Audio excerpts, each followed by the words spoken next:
Hello, my name is Kpekep, and welcome to Purgatory. Today, I'll be reading poems on Halloween. If you wish to know more about the poems and artwork, please look in the description box below. As for now, let us begin. Our first poem is All Hallows Eve. Darkness I saw throughout the blackness of night, the most unholy of nights, All Hallows Eve, the time of year with the spirit world and the mortal world become linked by a weakened border.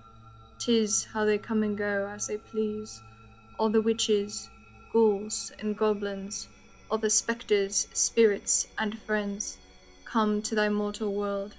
The moon shines bright, the clouds cover the ground, and the blue moon fills the sky. The streets are deserted, nobody out of their homes, all the doors locked. Pumpkins and offerings out, doors painted red, so the ghost and ghouls cannot enter. A single wolf howls at the moon on the ridge, just over yonder over here.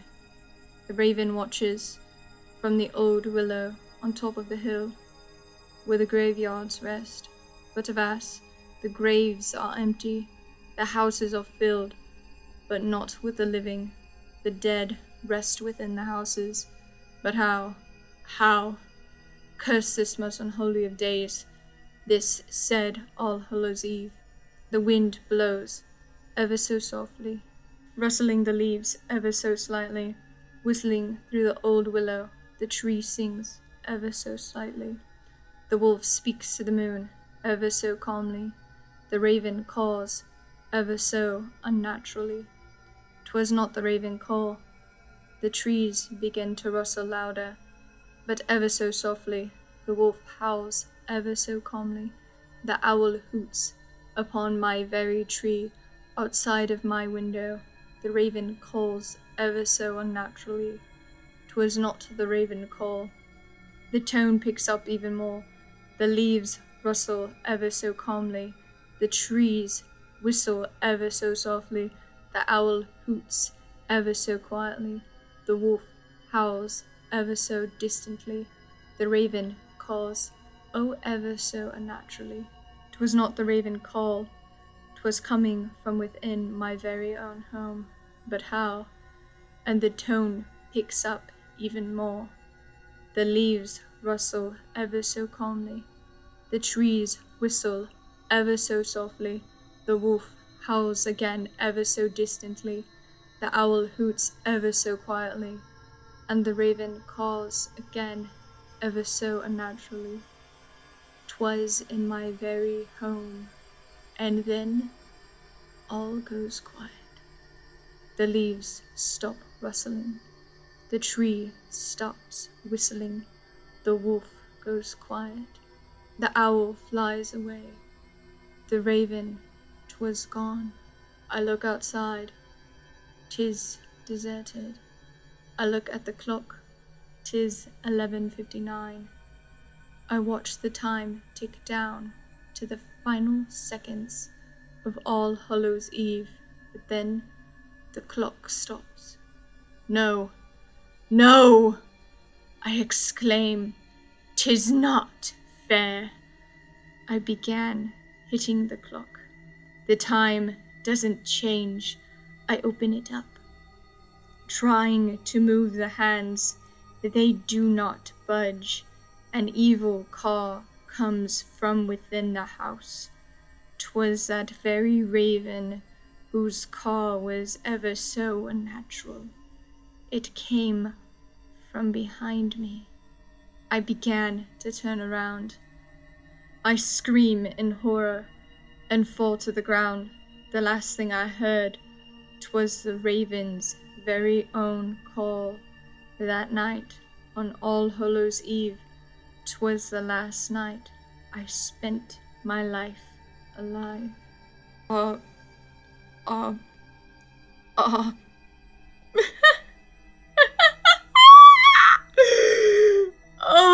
it's so good to be free.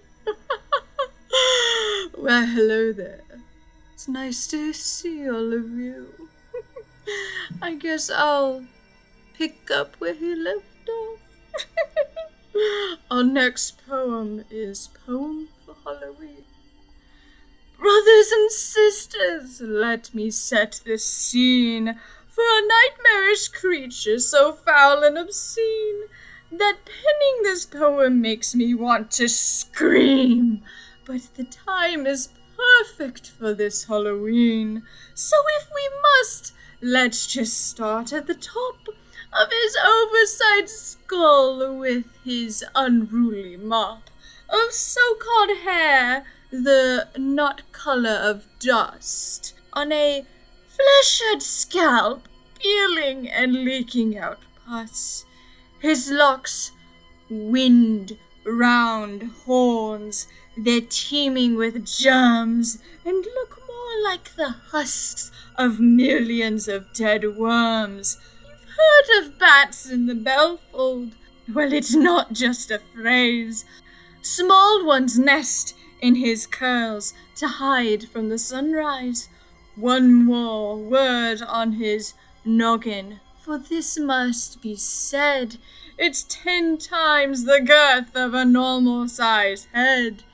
And if I haven't yet made the case of distaste, let's move to the horror that this thing calls a face.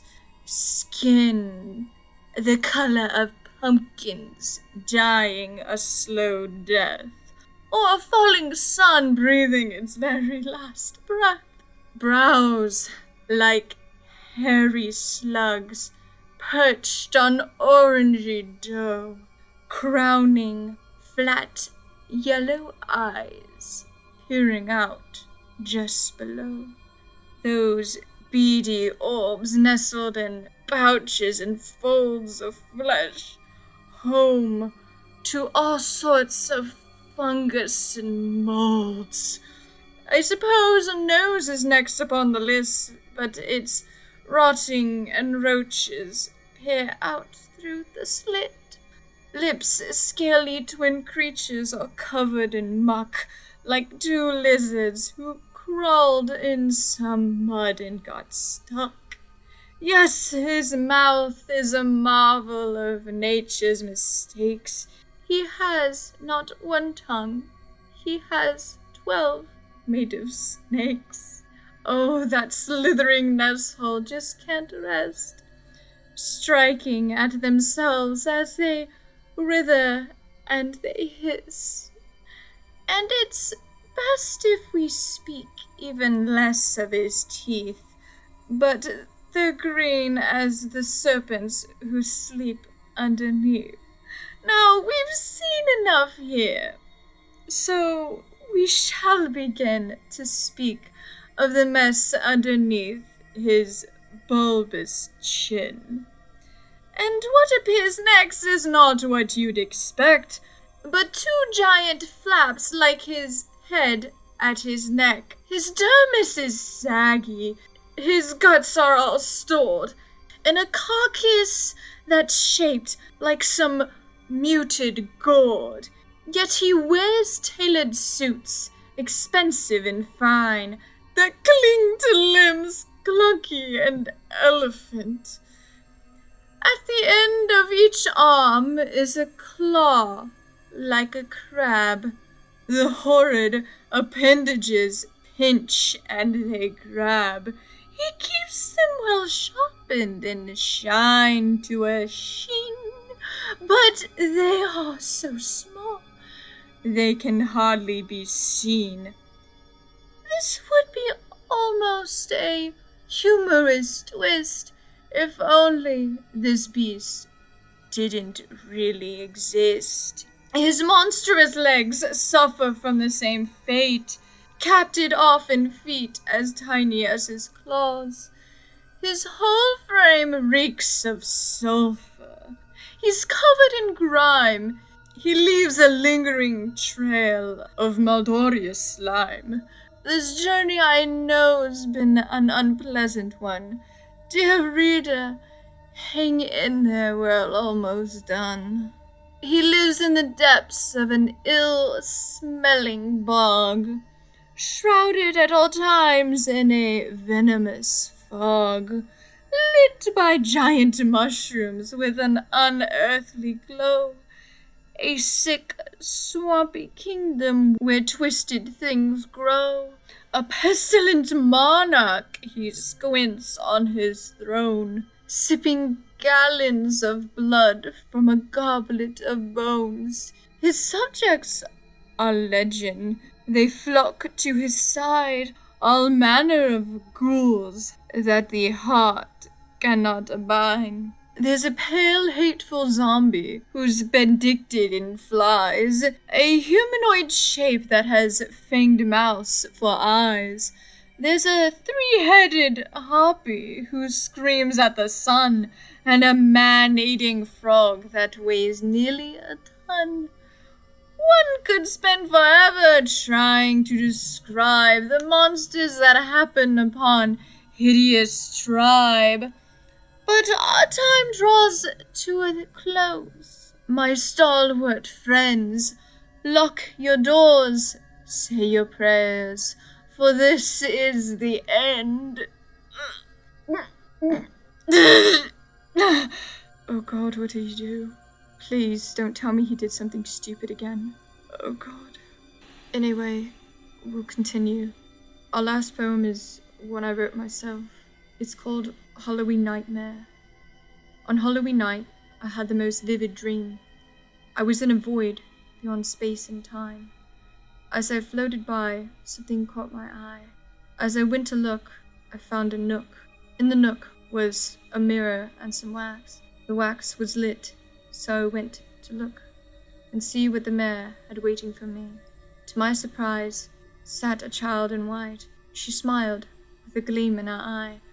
As I asked for her name, she replied, Lilith the Wise. She suddenly started to cry. I asked her why. She replied, I want to die. Why, I screamed and begged, for at this time I was filled with dread. She replied, I do not wish to stay alive. My time here has been nothing but dread. As I feared, the light did flicker, and my heart was pounding in my head. I must run. I must leave. I could hear it in my head. I turned to leave, but there was nothing there. I turned around, and in my face stood the girl, ready to chase. That is when I sprung from my bed, sweat dripping down my face. Thank you for listening. All of the pieces and artwork were found on a website called DeviantArt. All of the artists and their works can be found in the description box below. Thank you, and I hope I have enlightened you all today.